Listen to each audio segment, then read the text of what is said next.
dirais que c'est d'abord des rencontres. Des gens qui m'ont tendu la main peut-être à un moment où je ne pouvais pas, où j'étais seul chez moi. Et c'est assez curieux de se dire que les hasards, les rencontres forgent une destinée. Francisco Alvarello es doctor en comunicación social y profesor investigador en la Universidad Austral. Es un orgullo para nosotros tenerte, Francisco, y estoy muy como entusiasmada a la idea de escuchar lo que nos vas a contar. El tema es el consumo de contenidos en el ecosistema de pantallas, un recorrido por las transformaciones en los hábitos de lectura, en el acceso a la información y en las estrategias de comunicación de las audiencias en el ambiente digital. Un tema muy actual y te doy la palabra. Muchas gracias, Silvia. Bueno, muchas gracias por la invitación, también a Sandra de la Justina aquí presente. Bueno, para mí es una alegría compartir con ustedes este espacio.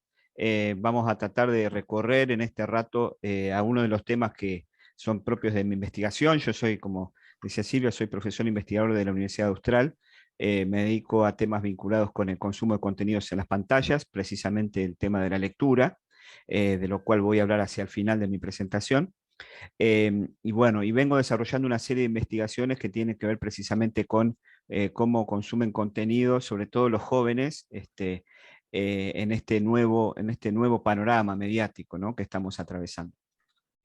Bueno, preparé una presentación, la idea es recorrer rápidamente algunos temas y luego abrir un espacio de preguntas, de diálogo, porque bueno, estamos en una situación de mucha transición en esto, entonces no hay tanta seguridad. Así que, dicho esto, vamos a arrancar de nuevo. Bienvenidos, bienvenidas a todos los que están aquí presentes y espero que este espacio sea rico para bueno, compartir estas cuestiones, ¿no? Bien, ahí vamos. Bueno, un poco me gustaba empezar con medio poéticamente en esta mañana, un tanto, no sé si primaveral o invernal, todavía estamos ahí en transición, como todo lo que vamos a hablar, con una frase bastante conocida de Mario Benedetti, ¿no? Que me inspira mucho porque uno piensa, bueno, la frase dice: cuando creíamos que teníamos todas las respuestas, de pronto cambiaron todas las preguntas, ¿no? Estamos en un momento de mucha transición, de mucho cambio, de mucha revolución en el ecosistema de medios, así lo llaman muchos autores, que vamos a ver por qué. Y precisamente lo que tenemos que cambiar son las preguntas. ¿Cómo le preguntamos a este nuevo entorno, ¿no?, a este nuevo status quo que se ha generado con la evolución de los medios, ¿no? No valen las mismas preguntas que antes, no valen las mismas teorías que antes, como muchos de los autores que vamos a mencionar sostienen. Las teorías de la comunicación que explicaban el viejo modelo de comunicación hoy no alcanzan para tratar de explicar lo que está sucediendo. Por lo tanto, es mucho más desafiante y por lo tanto más entretenido y emocionante este tiempo que estamos viviendo, ¿no? En el lugar cada uno que esté, desde las empresas, de los medios, desde las marcas, seguramente son preguntas que nos venimos haciendo. Esta presentación tiene 3 episodios, usando un poco la analogía con las temporadas de series que uno acostumbra a ver en la actualidad. Vamos a hacer como una especie de binge watching o binge watching académico, ¿no? El binge watching es esto de los atracones de serie, dirían los españoles, ver toda una serie en un rato. Bueno, vamos a tratar de tener un atracón de contenidos vinculados con estas cuestiones o estas 3 preguntas. Primero, hoy, ¿qué son los medios? ¿Qué son los medios de comunicación? ¿Qué son los contenidos que vehiculizan esos medios? ¿Y quiénes son las audiencias, ¿no? Que hoy por hoy tenemos muchas más herramientas que antes para estudiarlas. Yo voy a, más que nada, hacer un abordaje más cualitativo que tiene que ver con mis investigaciones, pero ustedes seguramente tienen otros elementos para dar respuesta a estas cuestiones. Vamos con lo primero, ¿no? ¿Qué son los medios hoy? Evidentemente los medios no son lo mismo que eran antes, ¿no? Yo voy a usar una definición, perdón que arranque con un concepto más teórico. Esto es como una clase para mí, soy profesor investigador, entonces no puedo dejar de desconocer mi beta docente, pero me gusta esta definición porque es bastante razonable, entendible y clara como para tratar de comprender de qué estamos hablando. Seguramente todos ustedes, todos tenemos una teoría o una definición de medio de comunicación en la cabeza, que puede tener que ver con lo que estudiaron, con la propia práctica, una representación mental, ¿no? Este concepto que lo toma Henry Jenkins, uno de los referentes de lo que se llama la cultura participativa, lo toma de una historiadora de los medios, Lara Gitelman, que dice que un medio es, por un lado, una tecnología de distribución, un aparato a través del cual nos llega un contenido, ¿no? Podríamos decir, haciendo una analogía, un hardware, ¿no? Algo que manipulamos para llegar a un contenido, una pantalla, un control remoto, un aparato, digamos, ¿no? La dimensión técnica sería, ¿no? Y por otro lado, y lo más interesante, y lo más desafiante y más difícil de comprender muchas veces en la evolución mediática, es que también un medio es esto que vemos aquí, ¿no? Un conjunto de protocolos, prácticas sociales, culturales que están asociados a esa tecnología de distribución. Totalmente asociados, no lo podemos separar. Hoy no podemos entender los medios sin estas dos dimensiones. Son como las dos caras de la misma moneda, no las podemos separar. Por un lado son un aspecto técnico, un aparato a través del cual llegamos a un contenido, pero por otro lado hay una serie de costumbres, ritos, aspectos culturales asociados a esa tecnología que tienen que ver con cómo se producen esos contenidos y también cómo se consumen esos contenidos. Y ahí intervienen muchas variables sociales, demográficas, sobre todo generacionales, en la relación con estos medios, ¿no? Bien, partiendo de esa base, entonces, si tenemos que entender la complejidad de los medios en la que estamos viviendo ahora, la multiplicación de medios, la interconexión de medios, ¿no? Hay una metáfora que a mí me resulta muy estimulante, que vengo trabajando hace mucho tiempo, que es la idea de concebir a los medios en clave evolutiva, ¿no? Tal vez se nos enseñó la historia de los medios como etapas, como hitos en la historia, y como estancos, ¿no? Pero si entendemos a los medios en clave evolutiva, vamos a comprender con mayor complejidad que los medios no desarrollan una historia lineal que empiezan en un momento y terminan en otro, sino que se van resignificando, se van reinventando, ¿no? Ahí vemos el icono de Windows 95, hoy se cumplen 29 años del lanzamiento de Windows 95, qué increíble, ¿no? Quizás una de las ejemplos más claros de la interfaz gráfica de usuario, un sistema operativo de una computadora que ha cambiado nuestra relación con el mundo de la informática hogareña, ¿no?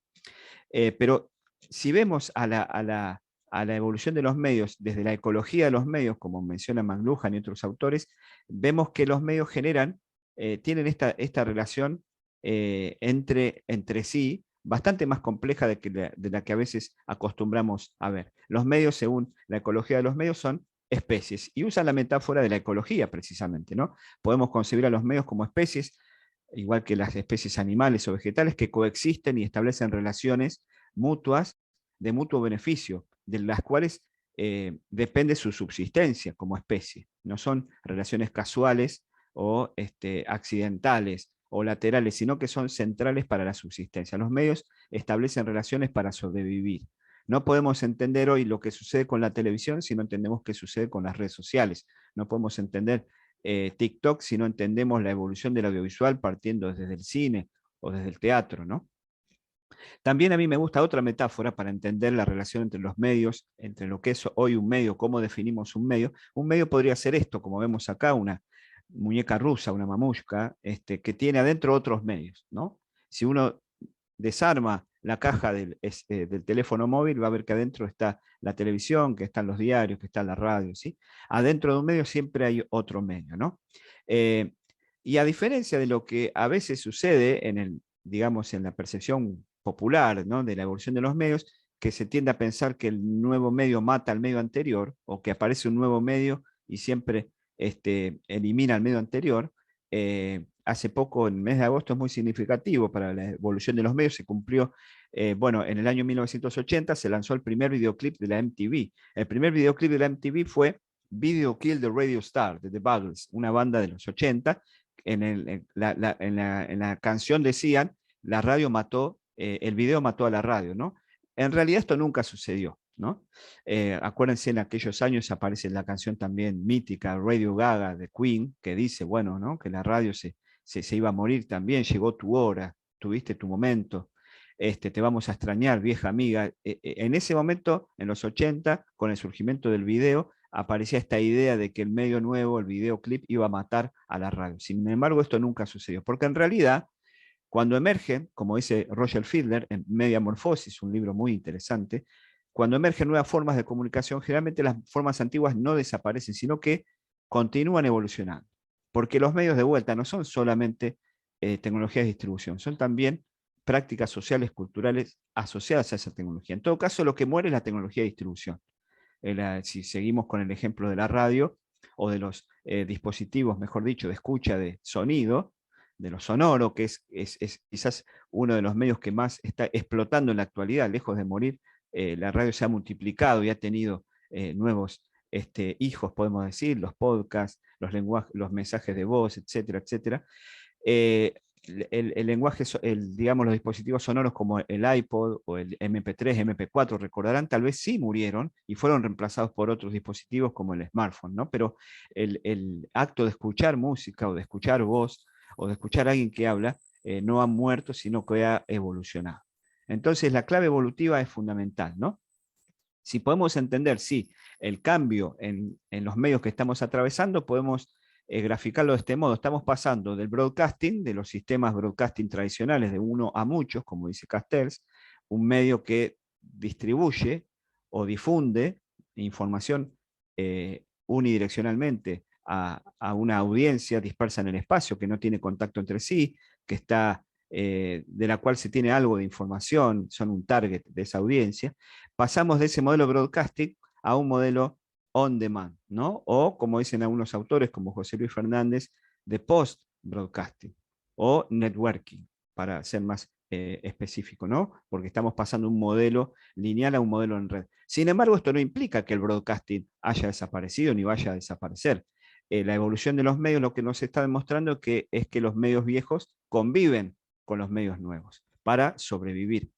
Por ejemplo, hemos visto en las últimas semanas una evolución clara de las redes sociales, ¿no? Después vamos a hablar un poquito de las redes sociales, pero por ejemplo, TikTok se ha convertido en gran medida en un broadcasting, por así decirlo, ¿no? En una emisión de un video, ¿no? Que genera muchísima visualización a la vieja modalidad broadcasting, estar todos mirando un video, digamos, ¿no? Y esto ha también contagiado a las otras redes sociales anteriores como Instagram, sobre todo Facebook, etcétera, ¿no?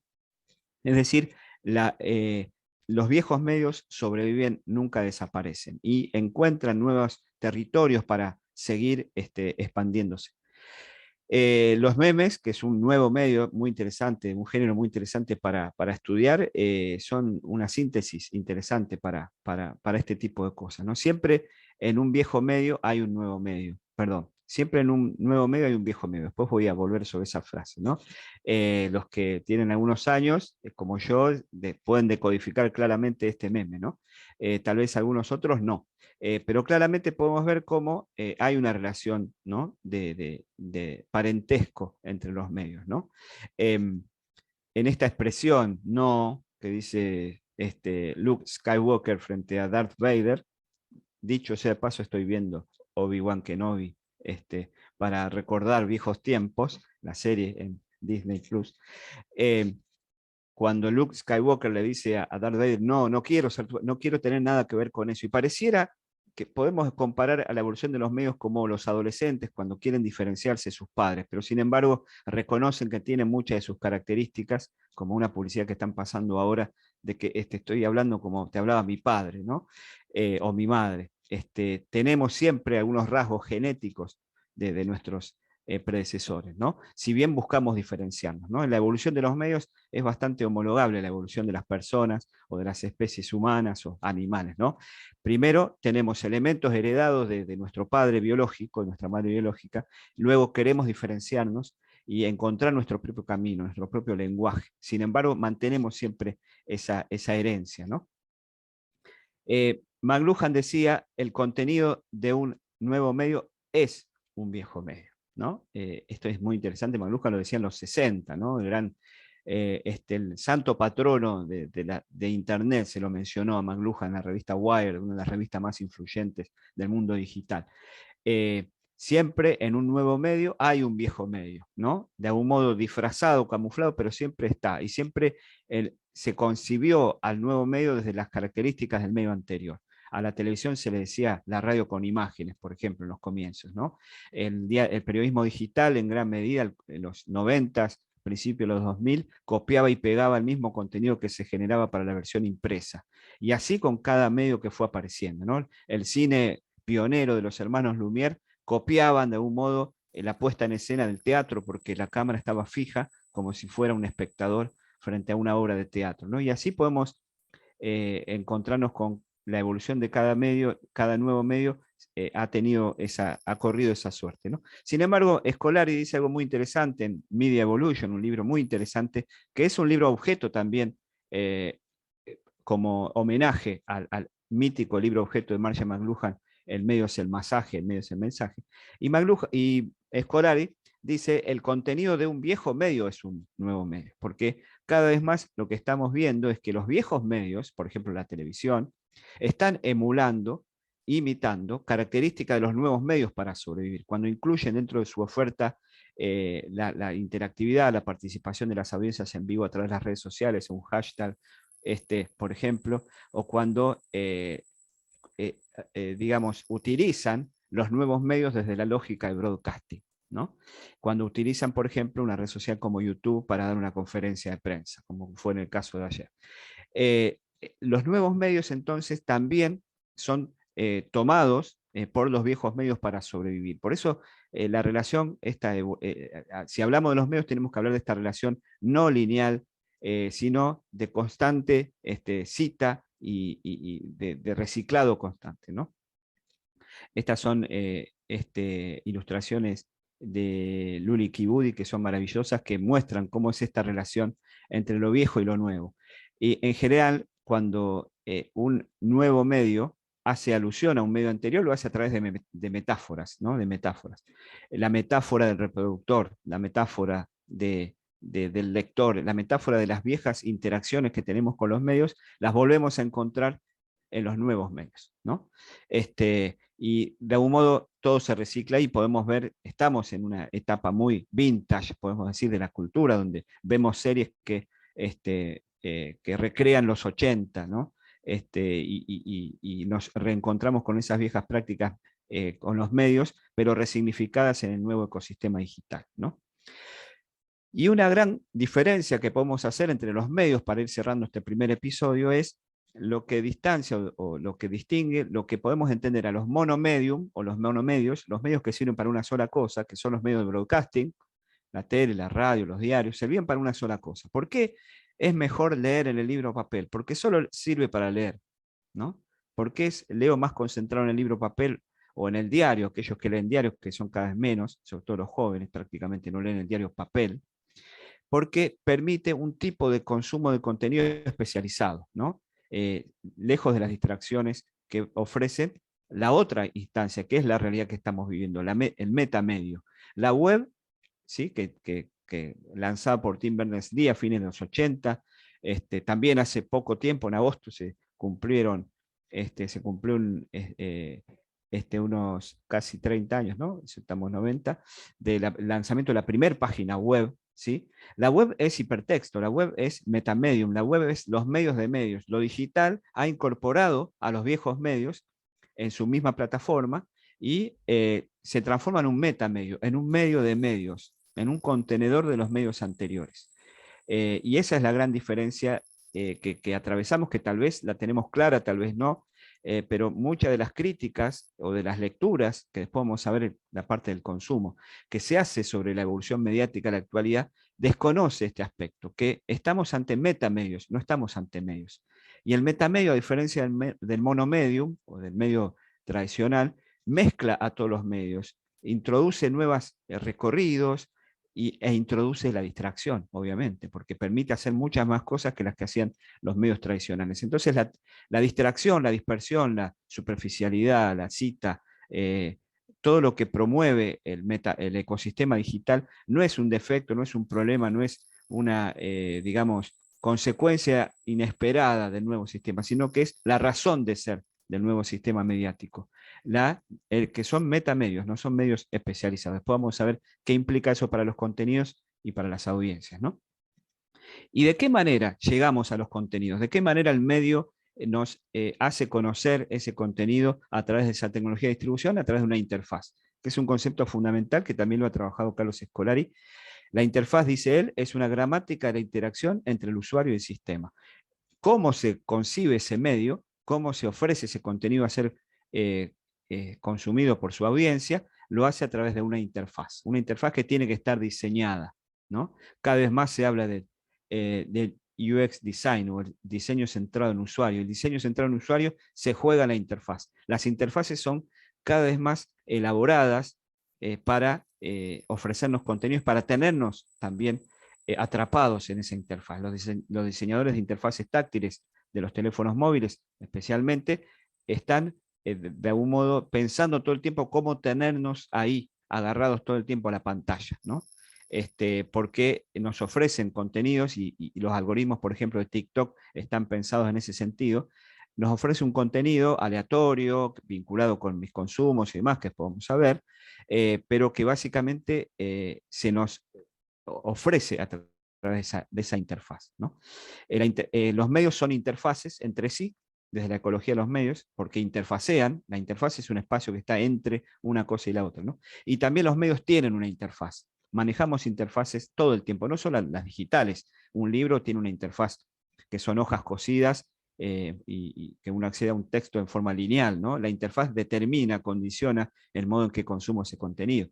Las interfaces metamedium, como las que acostumbramos a usar en las pantallas táctiles, como los smartwatch, los smartphones, las computadoras, etcétera, o en Smart TV y demás, también tiene una propuesta de interacción particular. Entonces, resumiendo el episodio 1, vamos a hacer un outro, como se usa ahora. Mis hijos hablan de outro, que es un concepto nuevo que diferencia del intro, es lo que cierra, ¿no? Que también es tan jugoso como la intro. Los medios conforman un ecosistema complejo e interdependiente, se adaptan tomando elementos de los nuevos medios, los viejos medios se adaptan tomando elementos de los nuevos medios, a la vez los nuevos medios toman elementos de los viejos medios para luego diferenciarse, ¿sí? Y también los medios, dice Manovich, se han convertido en software, se han softwareizado, porque lo digital lo que ha hecho a una especie de virus, disculpen la alusión a esa analogía desagradable para muchos de los que estamos acá, se han convertido todo en software. Dice Manovich, ¿qué sucede con los medios después del software? La computadora como metamedium, gracias a software, la computadora, estamos hablando del celular, del smartphone, la computadora de escritorio, cualquier dispositivo con un microchip conectado a internet, con un sistema operativo, es una computadora, ¿verdad? Los viejos medios hoy se realizan digitalmente, no analógicamente, ¿no? Un canal de televisión, una radio, se diseña un periódico en forma digital, claramente, ¿no? Más allá que luego termine impreso o termine un contenido distribuido a través de un sistema broadcasting, se conciben digitalmente hoy. ¿Qué hace la plataforma de la computadora? Simula los viejos medios, los simula, los imita, pero a la vez produce nuevos medios. En lo que llamamos el User Generated Content o contenido generado por usuarios. ¿Qué son las redes sociales sino nuevos medios? Donde los usuarios producen los contenidos, donde la adición en el ecosistema de medios se produce por la acción de los usuarios, dice Manovich, ¿no? Creando nuevos híbridos mediáticos como las redes sociales, el podcast, YouTube, bueno, TikTok, Instagram, etcétera, etcétera, etcétera, ¿no? La diferencia que tienen los nuevos medios respecto a los viejos medios, que conviven, que no se reemplazan, que se citan entre sí, como venimos diciendo, es que en gran medida son creados por usuarios que tienen un conocimiento técnico, obviamente, de estos nuevos dispositivos, pero que tienen mucha más facilidad para crear sus contenidos y darlos a conocer. Lo interesante que estamos viendo es cómo el viejo ecosistema se está adaptando a este modelo más participativo de los medios y buscan seguir siendo significativos, ¿no? Y sobre todo es un desafío enorme para las marcas, que después vamos a hablar. Bueno, segundo episodio. Ahora diría una tanda comercial, pero no la vamos a hacer. ¿Qué son los contenidos, no? A mí me encanta esta metáfora de diente de león, esta flor que uno sopla y se desparrama. Si podemos definir hoy un contenido, el contenido ya no es tal. El contenido está descontenido, podemos decir. Ya no, el contenido era algo que estaba como atado, asociado a un dispositivo, a un monomedium, por ejemplo, el contenido audiovisual asociado a un programa de televisión que se transmitía de tal hora a tal hora, que tenía una tanda comercial en el medio y que luego terminaba y no se volvía a emitir, salvo que la persona lo grabara en una videocasetera, ¿se acuerdan? Y lo podía ver en forma diferida, es el on demand pionero, primigenio, ¿no? La videocasetera introdujo el on demand, ¿no? Insospechadamente. El contenido antes estaba asociado a un medio y a un tipo de consumo que vamos a ver. Hoy por hoy el contenido se ha descontenido, está desatado, el contenido se ha transformado en un flujo, ¿no?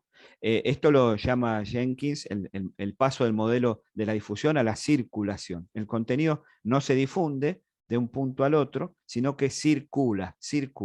Y en esa circulación va tomando distintas formas, no hay una única manera de ser consumido, ni único momento, sino ni se consume, la gente lo consume de un solo modo, sino que depende del público, de las audiencias, que después las vamos a tratar de caracterizar, lo consume en el momento que quiere. Entonces, el contenido se ha convertido como en un flujo. Carlos Escolari propone pasar la metáfora del flujo de lo líquido de Bauman y habla de lo gaseoso, lo lleva un poquito más lejos. A mí me gusta todavía la idea de lo líquido como algo que se desparrama, ¿no? Como si uno accidentalmente vuelca un vaso de agua sobre una mesa y el líquido se desparrama y no lo podemos contener. El contenido no está ya contenido, porque se ha ido de esa plataforma original que lo ha creado y la gente se lo apropia como quiere, ¿no? Ahí entra todos los temas de copyright y demás, ¿no? El remix en las redes sociales, lo que sucede cuando hay una película se lanza y ya aparecen las versiones piratas, ¿recuerdan? Esa versión, esa secuela de Piratas del Caribe que fue secuestrada, ¿no? Y pedían un rescate por ella, ¿no? Apenas había salido la película en el cine, ya estaba la versión pirata de Piratas del Caribe en internet, ¿no? El contenido estaba asociado antes a un acto de lectura, como por ejemplo un diario, papel, la escucha de la radio. Ese contenido generaba un ambiente, ¿no? Una cultura a su alrededor, dice McLuhan. Eso es sentarse a escuchar la radio, imaginar o ver la televisión en familia, ¿no? El medio que hegemonizaba la atención de todos. Ese contenido estaba íntimamente asociado con la tecnología de distribución que lo vehiculizaba.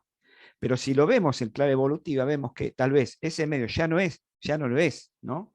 Ya ese aparato televisor ya no existe, ¿no? Ya es una computadora conectada a Internet. Y ese aparato hoy por hoy nos permite ver por streaming series, pero también nos permite escuchar música, ver televisión en vivo, nos permite compartir mi dispositivo y mostrarle algo que estoy haciendo, me permite ver YouTube, etcétera, ¿no? Ese contenido, ese medio, ¿no? Ya, digamos, donde se separa el contenido, por así decirlo, de la tecnología de distribución, genera nuevas formas, nuevos significados, porque el medio, acuérdense que no es solamente una tecnología de distribución, son protocolos sociales y culturales que van mutando, que van viajando de plataforma a plataforma, pero van persistiendo, ¿no? Si uno pudiera decir hacia dónde va la evolución de los contenidos, yo no me animaría a afirmar que vamos a dejar de ver historias. Creo que cada vez, y está probado, vamos a ver cada vez más historias. O sea, ver una historia, una buena historia, claramente está demostrado que no, lejos de haberse, digamos, reducido, se ha multiplicado, ¿no? Incluso hoy por hoy, ¿se acuerdan cuando nuestro dilema era 67 canales y nada para ver, ¿no? Y estábamos con el botón sobre el control remoto buscando algo para ver. Hoy eso se ha multiplicado y tenemos no solo una, sino varias plataformas de streaming que compiten entre sí, que nos ofrecen series, películas. Es decir, vamos a seguir viendo historias y va a ir mutando la tecnología de distribución, pero esta dimensión cultural de los medios va a seguir subsistiendo. Y aparece el concepto de narrativa transmedia, ¿no? Es decir, ya el contenido no está asociado a un único medio, sino que la misma historia, el mismo relato, aparece contado en distintas plataformas mediáticas, ¿no? Es decir, la narrativa transmedia no es casual que haya, si bien es un concepto que ya tiene bastante recorrido teórico, no es casual que ahora se hayan desarrollado. Sobre todo a partir de la ficción, como vemos aquí, ¿no? Pero hoy por hoy la narrativa transmedia ya casi son un mainstream, ¿no? Todas las producciones narrativas hoy por hoy de algún modo se piensan en forma transmedia, ya no se piensan en un único medio, sino transmedialmente, es decir, un relato que viaja a través de múltiples medios, como un flujo, pero que a la vez, y esto es lo importante, lo que decíamos antes del software, a la vez cuenta con que parte de la audiencia, parte, no toda, porque no todos quieren estar participando y comentando, muchos quieren ver la historia y nada más, y les basta con eso. Parte de esta audiencia expande ese mundo narrativo creando sus propias, digamos, sus propias microficciones vinculadas a ese relato a través de plataformas como fanfiction.net, etcétera, etcétera, o comentando la serie en las redes sociales, expandiendo la conversación, ¿no?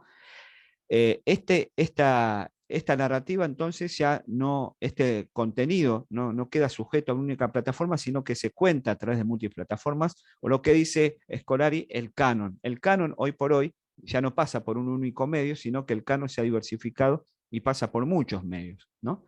Pero al canon, la versión oficial de la historia que se cuenta en múltiples medios, hay que sumarle el fandom, el mundo de los fans, ¿no? Todo lo que hacen los fans expandiendo ese mundo narrativo, creando sus propias ficciones y demás. Y lo que sucede hoy por hoy, este es un tema súper importante para las marcas, como vamos a ver luego, lo que sucede es que hoy por hoy los contenidos son co-creados con los usuarios o las audiencias, son co-creados con ellas, no son tan, digamos, cerrados como antes, ¿no? Fíjense la cantidad de casos que hay donde las audiencias se apropian del relato al punto de que quieren tomar decisiones sobre qué actores tienen que interpretar al nuevo Batman, por ejemplo, ¿no? Yo estoy muy feliz de que Keanu Reeves sea el nuevo Batman, quiero decirlo públicamente y va a quedar grabado, pero cuando Ben Affleck hizo de Batman, mucha gente se armó una convocatoria en change.org oponiéndose a que Ben Affleck sea el nuevo Batman, ¿no? Por ejemplo, ¿no? O comunidades de seguidores de historias que hacen ruido a través de las redes para que se siga una serie que el canal de televisión la dio de baja por motivos de rating, supongamos, ¿no? Es decir, estamos cada vez más en un escenario de diálogo, después vamos a ver con las audiencias, pero no es casual, esto tiene que ver con que las audiencias hoy tienen herramientas para dar a conocer su parecer, ¿no? Hablamos de mundos narrativos, fíjense que se ha complejizado tanto, hablamos de universos narrativos, este es el universo cinemático de Marvel, que se ha complejizado, se ha multiplicado de un modo exponencial en los últimos años, y ya hay películas pautadas por las siguientes décadas, ¿no?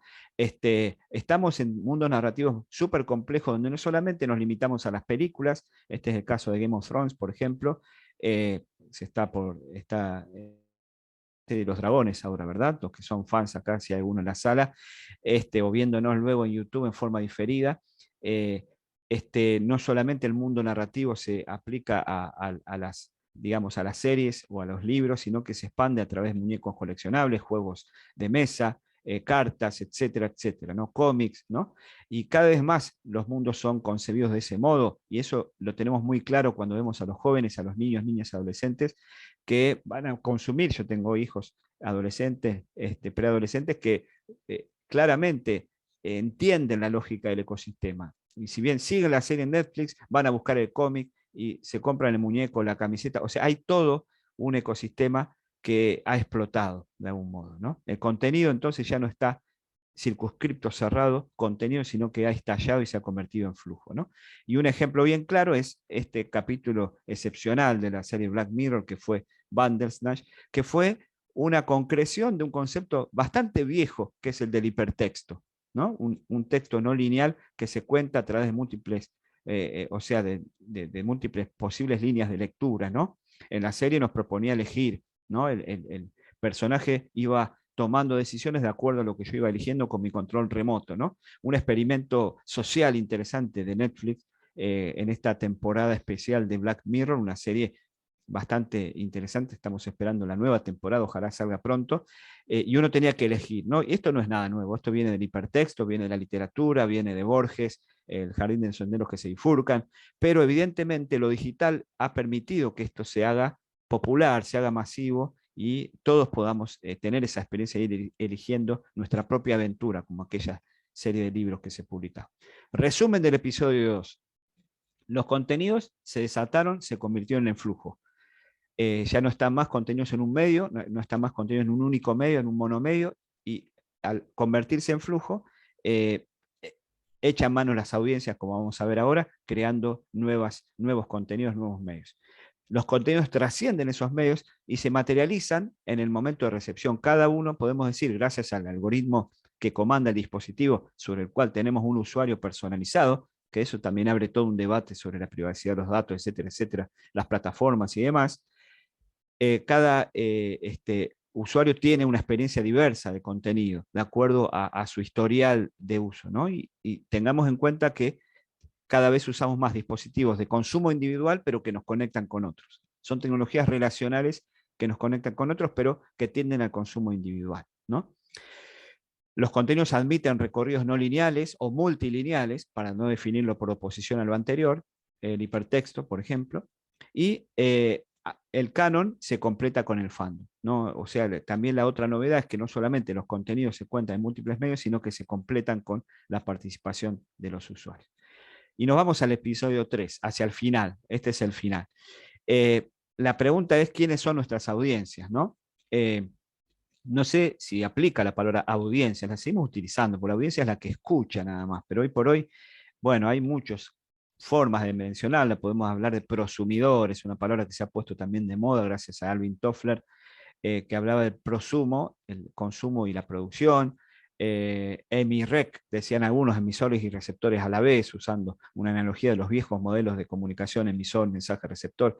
Claramente las audiencias son distintas, ¿no? Y es una pregunta que nos tenemos que hacer. ¿Quiénes son mis consumidores? ¿Quiénes son mis audiencias? ¿No? Yo lo voy a abordar desde una perspectiva más cualitativa de la lectura, que es mi tema de investigación, pero claramente lo podemos aplicar a otros medios. Podría también encarar esta última parte con capturas de encuestas sobre el uso de redes sociales y demás, y no hace falta explayarse mucho, porque prácticamente lo que más se consume en Internet son las redes sociales y los sistemas también de producción de los usuarios, ¿no? Así que eso no es muy novedoso. Lo que quiero introducir es precisamente en digamos, la práctica de lectura, que es mi ámbito de estudio. Claramente no leemos como leíamos antes, ¿no? Nosotros podemos ver este meme que ha circulado mucho, estas dos imágenes, muestran algo viejo y algo nuevo, pero hay similitudes y diferencias, ¿no? Evidentemente, el acto de la distracción, además, la tan preocupante distracción que nos aqueja en la actualidad, no es nueva. Lo digital lo ha remixado, lo ha relanzado, pero siempre estuvimos haciendo algo mientras hacíamos otra cosa.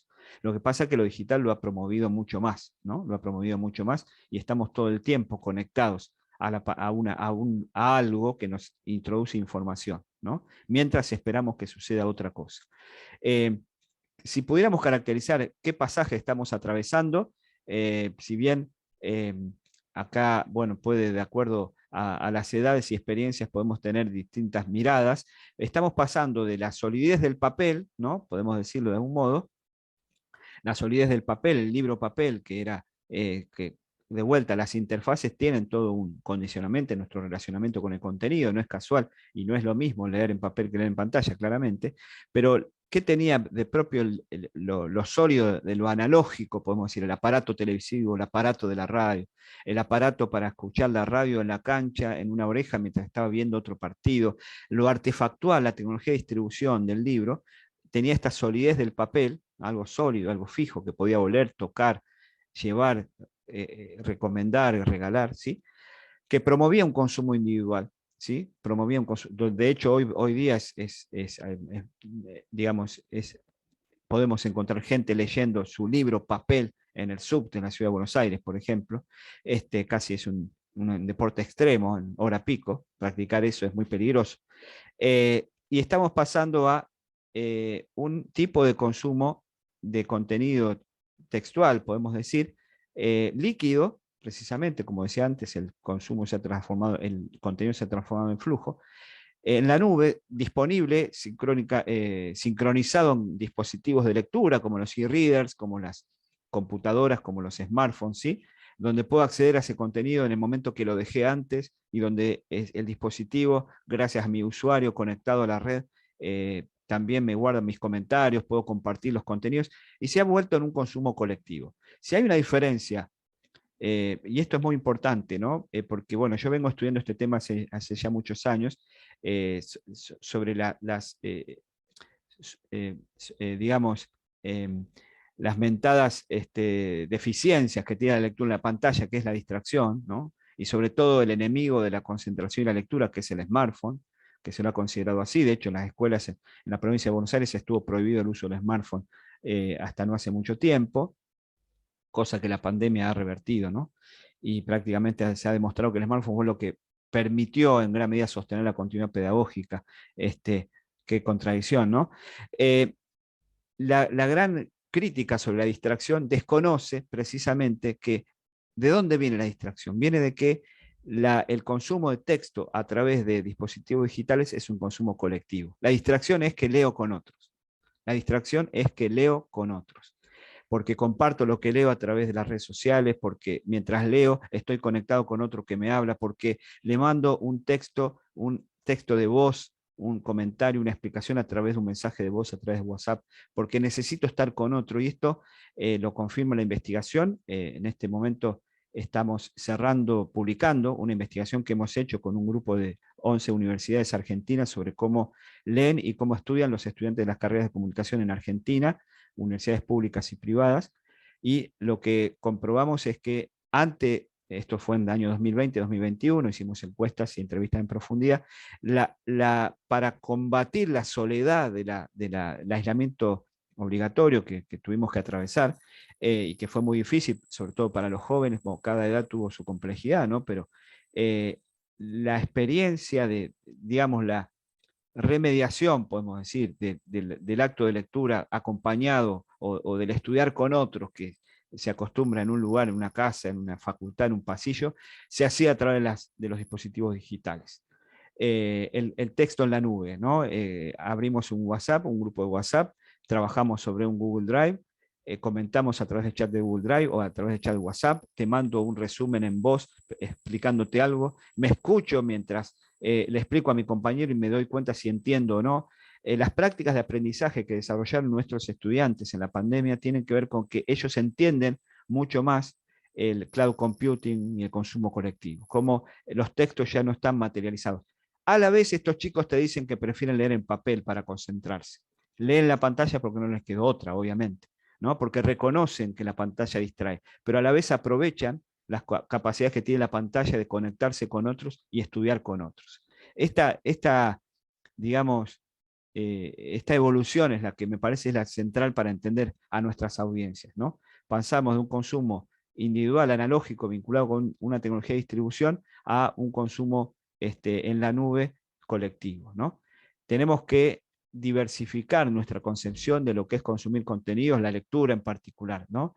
Porque nuestro diccionario mental está todavía esta idea de que leer es lo que hacíamos en el libro, y lo otro no es leer, es escanear, es pasar por arriba, y en realidad leemos en todos lados, ¿no?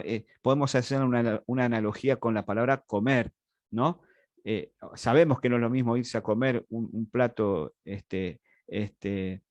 muy preparado en un restaurante prestigioso en el barrio de Palermo, y a diferencia de comerse algo en la costanera, en un carrito de la costanera o un choripán en la cancha, pero es comer, todo es comer. Son distintas experiencias, pero a todo le asociamos la palabra comer. Tendríamos que tener esa misma simpatía con el verbo leer.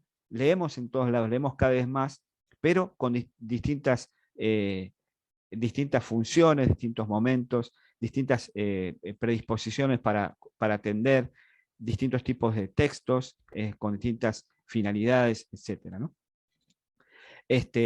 Y siempre hubo peleas entre la pantalla y el papel, siempre, ¿no? Esta es un escaparate de una librería en la ciudad de Buenos Aires. Ese debate estaba encendido con el televisor, ¿no? Cuando se encendía el televisor y estaba esta idea de dejar la tele te emboba, la caja boba, etcétera, etcétera, y largar la tele y agarrar los libros como si fueran dos medios en pugna, ¿no? Esas viejas dicotomías se actualizan, ¿no? Se hablaba hace un tiempo la lucha, la guerra entre el libro papel y el libro digital. Si el e-reader va a matar al libro papel. Siempre estuvo esa idea.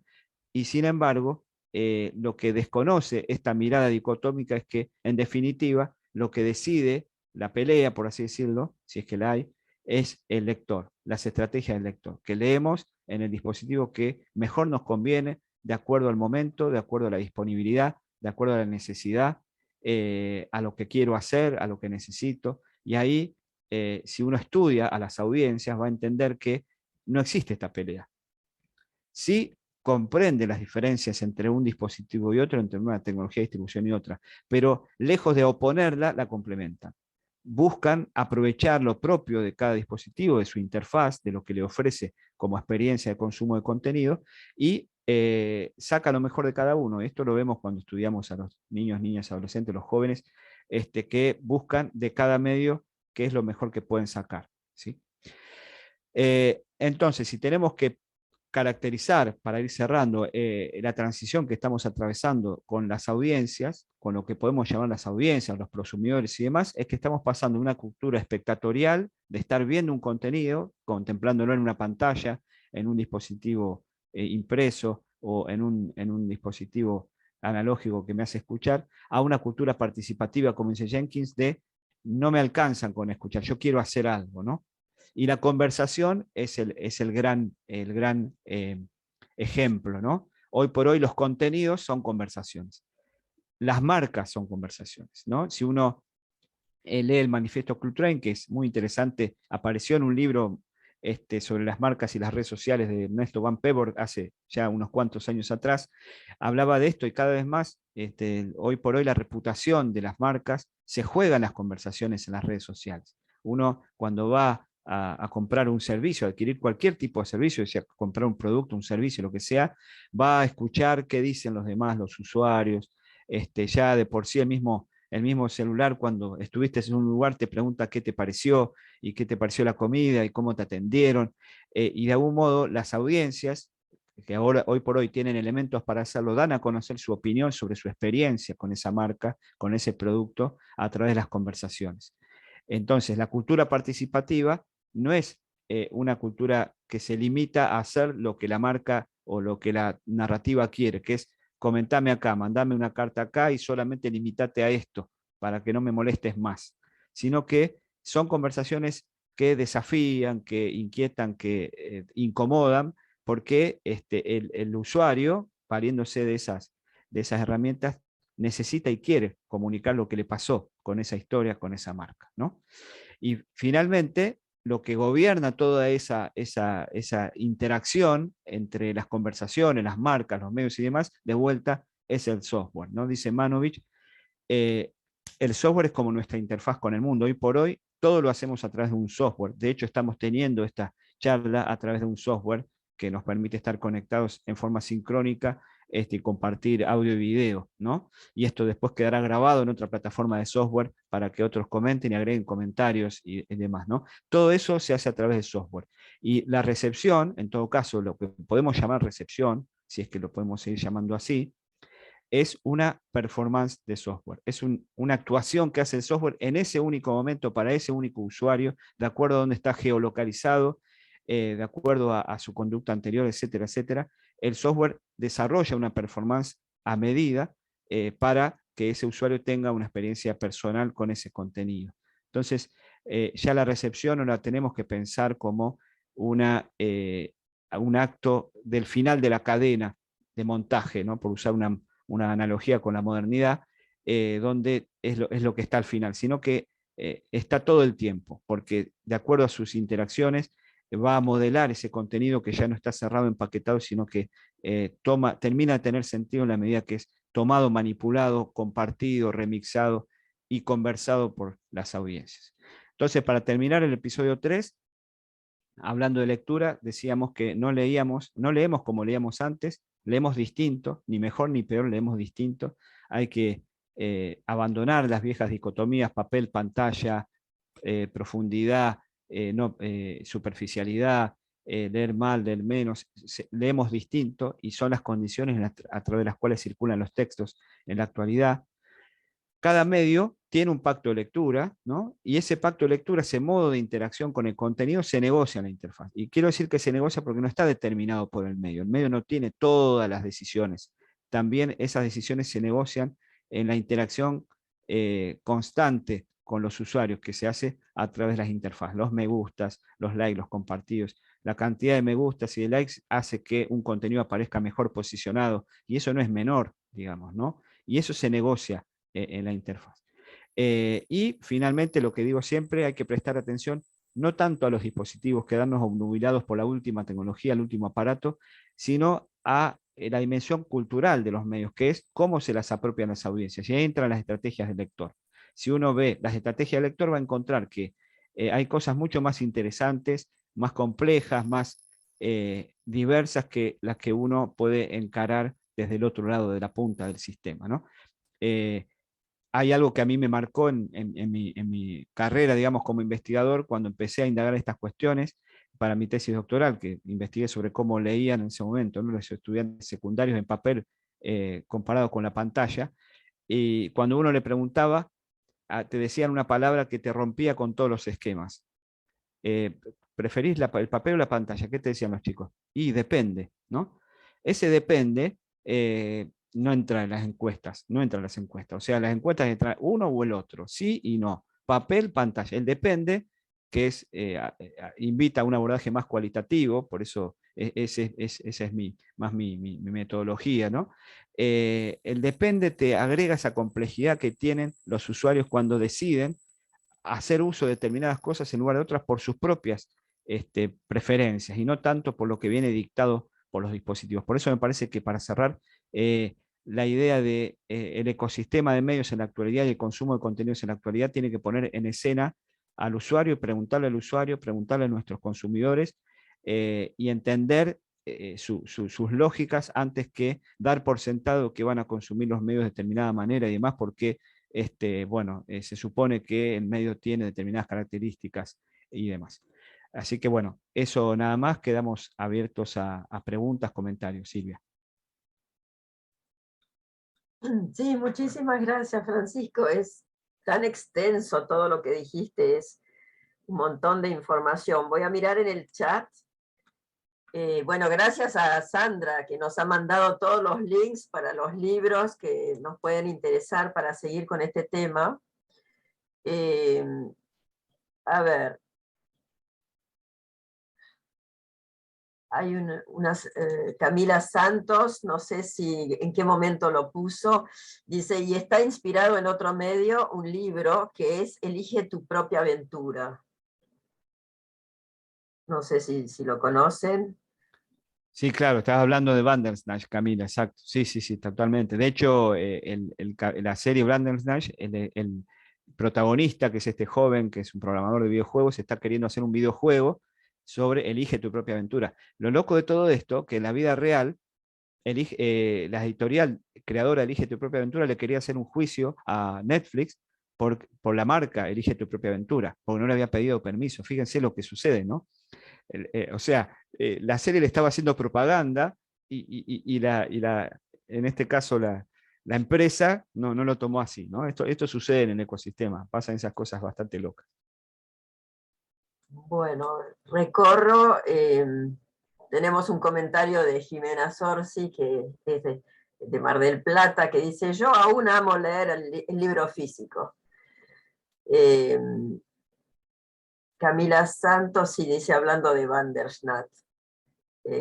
Sandra, tengo una pregunta. ¿Querés tomar la palabra, Sandra? Debes tener más de una, supongo. Me quedé pensando, siempre escuchar a Francisco es un placer porque es muy claro hablando, sos muy claro, Francisco. Y yo me quedé pensando un poco, sí, con todo lo que dijiste, seguir pensando lo que es el ecosistema de medios, ¿no? Esta idea tan clara y es una metáfora perfecta.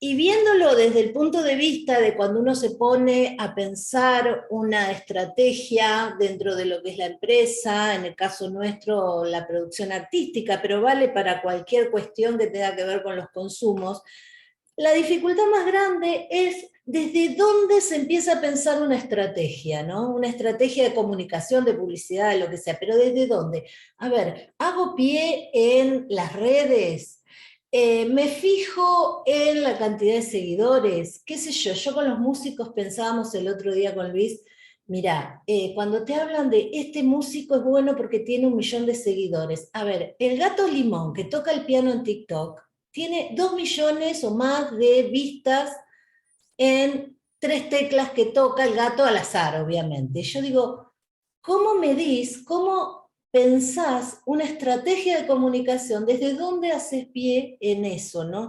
Y estos puntos que vos dabas me parece que orientan en ese sentido, en pensar holísticamente el todo, ¿no? Para pensar una estrategia. Pero hay un punto donde uno tiene que hacer pie o no, o va en piloto automático por todos los medios generando una conversación de storytelling. No, bueno, a ver, hay que conocer el pacto de lectura de cada medio, ¿no? O sea, el hecho de que este gatito tenga tantos vistos en TikTok, o bueno, lo que ha sucedido, primero entender que en gran medida los contenidos generados por usuarios tienen que ver con entretenimiento, ¿no? Con cosas divertidas, videos graciosos, memes, ese tipo de cosas, ¿no? Uno cometería un error si quisiera usar esas plataformas con un contenido solemne, digamos, pensando que la gente va a ver ese contenido. Eso es un pensamiento más de broadcasting, de decir, bueno, voy a agarrar un contenido, mi marca, mi contenido, lo que sea, lo voy a, digamos, distribuir en estos nuevos medios, pensando que la gente va a tener, bueno, va a tener éxito, digamos, por ver mi contenido ahí, ¿no? Si desconozco cuáles son las lógicas de ese medio, ¿no? Tendría que pensar ahí, bueno, ese contenido, esa marca, ese artista, lo que yo quiera dar a conocer, qué forma toma en cada plataforma, tomando en cuenta las características de esa plataforma, ¿no? Que tal vez no es el mismo contenido. Las narrativas transmedia precisamente no se plantean como el mismo contenido multiplicado, copy-paste en cada plataforma, ¿no? Y ese es un error muy recurrente, ¿no? Tenemos un community manager que, supongamos, copia el mismo contenido, ¿no? Con la misma extensión, la misma foto, lo mismo, exactamente en cada red, es rápido eso, copy-paste, y bueno, tengo un perfil en cada red social. Eso tenemos una antecedente cuando empieza la web y cada marca o cada empresa tenía que tener su página web, era como una vidriera, ¿no? Como una vidriera, un escaparate físico, bueno, ahora es la web. Y es lo mismo, copio y pego, pongo. Y claramente hay un rasgo ahí que se nos escapa, que son tecnologías colaborativas, que son participativas, que no estamos hablando de un contenido broadcasting plantado en cada plataforma, esperando que la gente lo vaya a consumir como lo hacía antes en la televisión, supongamos, ¿no? Sino que esto de la conversación, cómo establezco conversación con mis usuarios, cómo le sigo el tren a esa conversación para que ese contenido que tiene que estar adecuado a las características de esa plataforma siga generando más conversación, ¿no? O sea, el tema es generar conversación en las redes, no generar vistos. Por ejemplo, en la comunicación política, el gran problema que tiene, no soy especialista, pero bueno, estoy aquí en Austral con muchos colegas que investigan esos temas y leo algunas tesis sobre eso. No se utiliza bien la comunicación política, por lo menos en Argentina. Los políticos de cualquier partido, funcionarios, etcétera, usan las redes sociales como si fuera la televisión. Dan a conocer algo, pero no abren la conversación. Es una excusa. La red social es una ventana más de distribución de un contenido generado para la televisión, supongamos, ¿no? O sea, para el broadcasting, o sea, para el no diálogo. ¿Sí? Entonces, si vos vas a usar un contenido pensado para el viejo sistema broadcasting no dialogal de la televisión en la red social, que naturalmente tiende al diálogo, la discusión, el debate, la polarización, bueno, sobre todo acá en Argentina que nos gusta tanto polarizar, estamos cometiendo un error, digamos, ¿no? Porque no estamos usando el nuevo medio con los criterios del viejo medio, ¿no? ¿Qué pregunta, Sandra? Yo plantearía, bueno, primero qué estrategia quiero armar, dónde quiero estar, dónde quiero tener presencia, de acuerdo al target de audiencia al que le quiero llegar. Depende si es un producto así para todo tipo de público, si quiero llegar me encargaría un estudio de audiencia de dónde está mi público primero y ver cómo les hablo, pero en el código que ellos entiendan, ¿no? Porque acá hay una cuestión, me parece, y un poco acá puedo responder, si te parece, Silvia y Sandra, a la Sí, pregunta sí. de Gabriel. Se puede estratificar la estrategia de lectura que comentaste, el resumen del episodio 3 con rango etario. Bueno, acá tenemos, me parece, hay algo que no lo mencioné, pero que está ahí muy, muy presente en mi investigación, que es el tema generacional. Eh, no estoy diciendo que solamente los chicos leen en pantalla y los adultos leen en papel. Quiero decir que mucha de la comprensión que se hace del fenómeno del cambio mediático es generacional. Los dueños de los medios, generalmente, o los que piensan los medios, son adultos que tienen un prejuicio sobre los jóvenes y no los terminan de entender. Lo que yo llamo, siguiendo otros autores, un discurso adultocéntrico, un discurso adultocéntrico. Incluso investigan los consumos que hacen los jóvenes, por ejemplo, de videojuegos, desde la perspectiva del adulto, ¿no? Y no entienden la lógica esta, ¿no?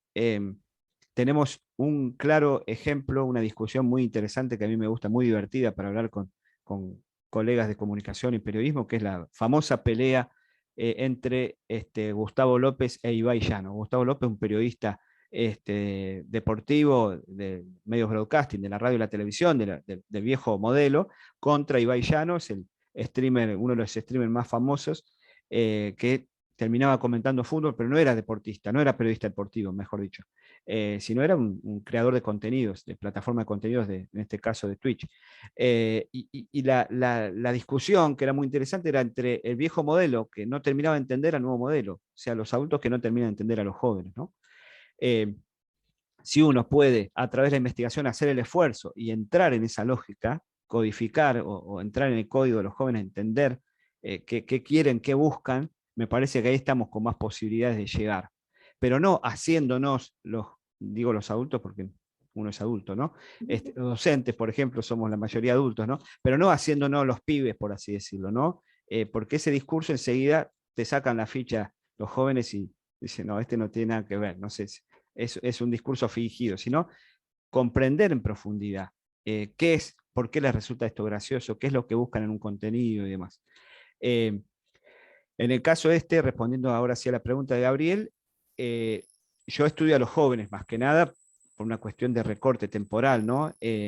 Sin embargo, muchos, no sistemáticamente, pero muchas conversaciones que tengo con mis estudiantes de otras edades, digamos, adultos docentes sobre todo, hay como, sí, obviamente, una cuestión generacional, como decían hace un rato, de un amor por el libro papel, y la palabra amor y la palabra del gusto está vinculado con eso, me gusta, ¿no? Y los jóvenes lo dicen, me gusta leer en papel, me gusta, ¿no? Y hay una asociación entre el dispositivo y el placer muy fuerte, muy marcada, ¿no?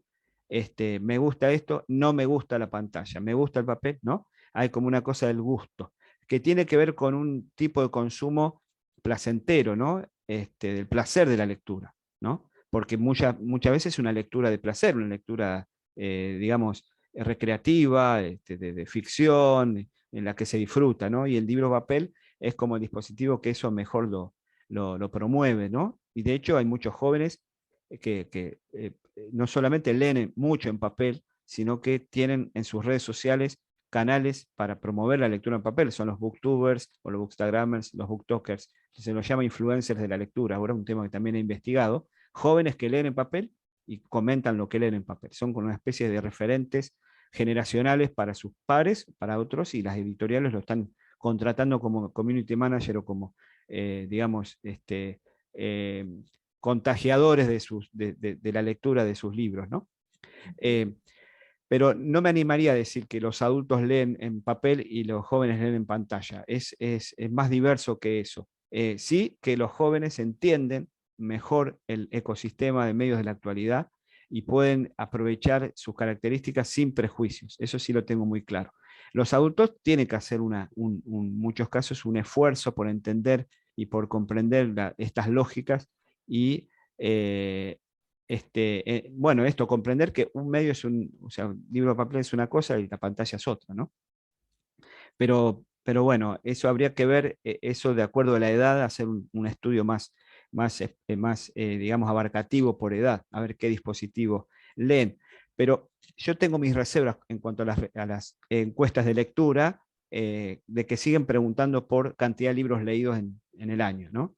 Y muchas veces desconocen otro tipo de lectura, o las incorporan, me tocó ver una encuesta que se hizo en España no hace mucho, que o sea, ponían como distractor de la lectura en papel a las redes sociales. O sea, ya en la preguntarte si las redes sociales te distraen de leer en papel, ya estamos errando en la pregunta, porque estamos poniendo unos medios contra otros de vuelta.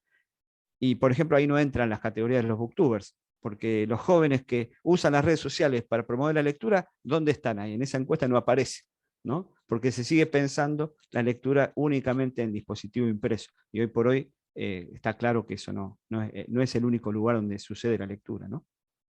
Genial, muchísimas gracias. Está muy claro, en serio, tus respuestas son clarísimas. Acá tenemos dos otras preguntas, si tenés tiempo, ¿sí? Dale, dale. Rosana Gómez, ¿crees que la rapidez en que mutan los contenidos en los medios, información de actualidad, por ejemplo, puede afectar la rigurosidad en la veracidad de ellas? Sí, totalmente. Eso, a ver, eso y no es nuevo, ¿no? Pensemos en la televisión en caliente, como se llamaba, Crónica Televisión, inauguró esa, ¿no? Las placas rojas, esa lógica de periodismo en caliente, por la primicia, por el último momento. Esto viene el último momento, es un problema también de los periodistas, ¿no? De cómo informar primero, porque la búsqueda de la primicia iba en detrimento de la exactitud muchas veces, ¿no? Bueno, acá tenemos muchísimos ejemplos, ¿no? Sobre todo en periodos eleccionarios, donde dan ganador a uno y después termina siendo que no, y demás por la carrera por la primicia, porque, bueno, en Argentina en particular tenemos una cultura muy, digamos, adicta a la información, ¿no? Tenemos una cantidad de canales de noticias que no sucede en otros países del mundo, es un caso raro el nuestro, ¿no? Entre otras cosas, ¿no? Y la carrera por la primicia sí afecta a la rigurosidad y la veracidad de ellas, y ahora hay que sumarle, Rosana, que en esa cuestión se suman las audiencias que producen información, porque también se habla, y hay algunos autores críticos que hablan bueno, de la infodemia o del exceso de información y que no podemos procesar la cantidad de información y demás, ¿ok? Esa información no viene solamente de los medios hoy por hoy, también viene de, por ejemplo, nosotros investigamos en esta investigación sobre los jóvenes universitarios el tema de la fake news y básicamente ellos, estudiantes de comunicación y periodismo, ¿no? Que no son estudiantes universitarios ni no son jóvenes comunes y corrientes, son estudiantes que estudian estas carreras, no son todos, quiero decir, decían que ellos se auto erigían como los, digamos, los curadores de la información en los ámbitos familiares, porque las fake news circulaban principalmente a través de WhatsApp y principalmente las hacían circular sus padres o sus tías, o sea, las generaciones mayores. Fíjense, no, mamá, eso que pusiste acá no tiene nada que ver, ¿no? Eso, los cortacadenas, ¿no? O los rompecadenas, eran ellos. Y ellos son a veces medio maltratados en los ámbitos de los amigos y las familiares porque siempre son los que tiran, digamos, los negativos, porque dicen, no, papá, esto no tiene nada que ver lo que pusiste, ¿no? Y eso tiene que ver con que, ¿por qué sucede esto? Por la velocidad. O sea, la velocidad atenta contra la veracidad, claramente. Por eso al periodista le es un desafío ser veraz y veloz a la vez, ¿no? Porque parecieran como dos fuerzas contrapuestas, ¿no? Y sin embargo se puede, obviamente. Hay que ver si también nosotros como ciudadanos informados buscamos la velocidad antes que la veracidad, enterarnos antes cuando compartimos una información sin chequear que sea veraz. Tal vez es mejor esperar un poco y ver si esto sucede, ¿no? Porque lo que pasa muchas veces que estos jóvenes lo hacen, que se convierten en fact-checkers o chequeadores de información, van a los sitios originales. Cuando me llega una información dudosa, voy al sitio a ver si es verdad o no. Bueno, esto lo hacen ellos, pero no lo hace el común de la gente. No chequean, pasamos, compartimos, porque tiene que ver con nuestros sesgos, ya orientaciones ideológicas o políticas o de pensamiento que tenemos sobre determinadas cosas y las compartimos sin chequear, porque refuerzan mis prejuicios sobre eso que se informa, ¿no? Este fenómeno que se está estudiando mucho, que tiene que ver con la polarización y demás, y sobre todo en las redes sociales, claramente va en contra de la veracidad. Y por eso tenemos que educarnos como ciudadanos responsables en qué hacemos con la información que nos llega. No solamente en elegir los canales y más, sino en qué hacemos con esa información. Ok, sí, muchas gracias. Hay dos preguntas todavía. Va un comentario. Jimena Sorsi dice en Instagram, @acta.nonverba, son dos jóvenes que siempre han leído libros físicos y dan sus reseñas. Sí, sí, sí. Hay un montón estos serían bookstagrammers en este caso, ¿no? Ya los han, incluso en la Feria del Libro, que se hizo este año, se han juntado y son miles de jóvenes, llenan salas más que muchos escritores consagrados, y son jóvenes de 20, 21 años que leen libros, papel, secuelas de 300, 400 páginas y las comentan en las redes, al punto que después terminan publicando ellos mismos sus libros. De hecho, una youtuber que es Magalí Tajes, fue la que más libros vendió hace, creo que el año 2019, en una editorial importante de Argentina. Una chica que se hizo conocida en las redes sociales. Uno va a los stands de la Feria del Libro y ve sección YouTube, sección Instagram, o sea, están generando todo un mercado también de lectores de libros papel. Por eso uno después podrá decir, bueno, qué tipos de libros, qué tipo de textos. Claro, no es Dostoyevsky, es otra cosa, digamos, pero no está mal porque sea otra cosa, ¿no? Y es más cercano a lo que los jóvenes quieren, ¿no? Pero los difunden por redes sociales, así que Tal cual, no desperdician el medio de la red social. No. Bueno, hacemos la última pregunta. A ver, Gabriel, cuando se habla de lectura, ¿te referís a la lectura en el idioma nativo? Lo digo sabiendo que hoy inglés o español es indistinto en nuestra sociedad. Sí, no hice una disquisición entre lectura e idioma nativo. Yo hablo de lectura en general, digamos, ¿no? Más que nada me enfoco en los hábitos de lectura vinculados a los dispositivos, ¿no? No lo pensé eso, Gabriel. Habría que ver qué diferencias hay entre leer en inglés o en español de acuerdo a, por ejemplo, ¿no? Aquí en los distintos dispositivos. Claramente, yo creo que las pantallas son una plataforma de una lectura mucho más actualizada, ¿no? Uno, no sé, que está investigando y demás, que necesita, no sé, comprar un libro, hoy por hoy, si no sabes inglés, estás en muchos problemas, ¿no? O si sos o sea, obviamente, la gran parte de lo que se produce a nivel científico en el mundo está en inglés, porque se escribe en inglés porque es la lengua franca, como se dice, ¿no? Que todos la pueden entender, los investigadores, a nosotros también nos promueven escribir en inglés y publicar en inglés. Es decir, en ese sentido, las pantallas son mucho más, digamos, más rápidas para el acceso a los textos en inglés, ¿no? Más allá de que después te puedas comprar el libro en papel en ese idioma, que hay que ver si llega, si lo traducen, etcétera, ¿no? Y esto lo entienden los jóvenes también, ¿no? Hay gente que se ha leído, por ejemplo, Harry Potter en inglés porque no podían esperar que saliera la edición en español, porque tenían que esperar los tiempos de la editorial y que lo sacara, lo distribuyera, que alcanzaran la cantidad de ejemplares, etc. Ahora, la velocidad, esto también está el tema de la globalización, ¿no? Hace bueno, que los jóvenes ya, por ejemplo, adquieran competencia de lectura en inglés, o que aprendan japonés, o bueno, el fenómeno bueno, yo tengo una hija ella dice que es otaku. Si me ve la grabación, capaz no sé si le gustará, pero que todo el tema de los mangas y demás, las canciones que se saben en otros idiomas, querer aprender japonés, por ejemplo. Bueno, hay cosas que estamos viviendo que tienen que ver con este momento global, donde el idioma, de algún modo, y hablando de las plataformas de Google Translate, por ejemplo, y demás, que permiten de algún modo acercar mucho más, es interesante lo que está sucediendo, ¿no? Donde ya no va siendo una barrera, ¿no?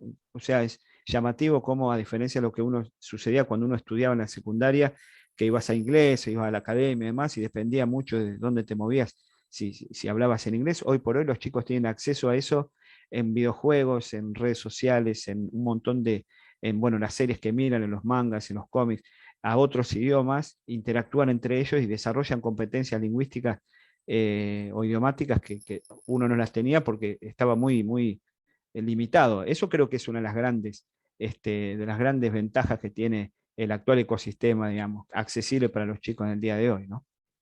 Seguro, sí, sí. Así que bueno, Sandra, ¿tenés algo para clausurar, para terminar?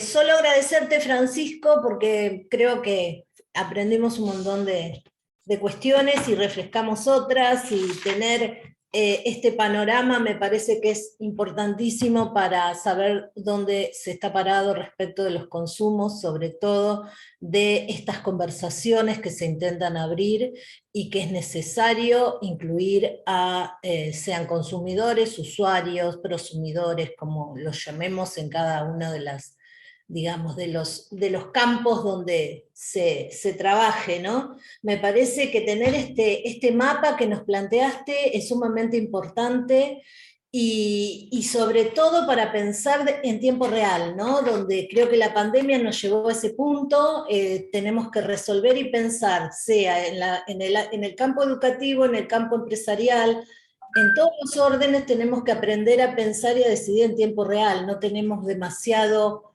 posibilidad de no asumir los cambios. No asumir los cambios es realmente problemático, creo que esa es la brecha. Me parece que el que no puede asumir esta nueva situación, no para consumirla de manera estanca y sin pensarlo, pero la reflexión sobre el tiempo real y estas cuestiones de este ecosistema que estás planteando respecto a los medios, me parece que es vital para entender el presente y para poder tomar decisiones en el presente. Así que me parece que es sumamente importante. Así que nuevamente gracias y seguimos conversando en otros ámbitos. Estamos con una lluvia de agradecimientos, Francisco, en el chat, así que yo también cierro diciéndote muchísimas gracias, súper interesante. ¿Querés despedirte de la audiencia? Bueno, muchas gracias. Estamos haciendo como la vieja usanza de la televisión, Silvia. Me despido de la audiencia, me despido hasta otra ocasión. No, muchas gracias. Ahí estaba Luis, por ahí Lorena, gracias, que ya nos conocemos, y todos los que han estado participando. Agradezco los comentarios, las preguntas. Un placer este espacio, y bueno, sigamos ahí, como decía Sandra recién, repensando en tiempo real el panorama, ¿no? No hay que dormirse acá, ¿no? Acá es como el pez, el salmón, era que no se duerme porque si no se lo lleva, ¿no? Hay que estar despierto y ver para dónde va, ¿no? Para dónde va la cosa, como para estar atentos y tomar decisiones, ¿no? Como decía Sandra. Así que un placer compartir este espacio con ustedes. Gracias de nuevo, Silvia, por la invitación. A ti, muchísimas gracias, a Sandra también, y nos vemos en la próxima reunión de marketing y comunicación. Chao, hasta pronto. Chao. C'est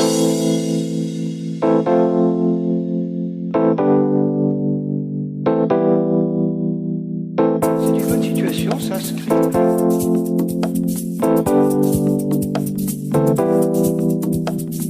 Vous savez, moi je crois pas qu'il y ait de bonne ou de mauvaise situation. C'est une bonne situation, ça, script. Moi, si je devais résumer ma vie aujourd'hui avec vous, je dirais que c'est d'avoir des rencontres. Des gens qui m'ont tendu la main peut-être à un moment où je ne pouvais pas, où j'étais seul chez moi. Et c'est assez curieux de se dire que les hasards, les rencontres forgent une destinée.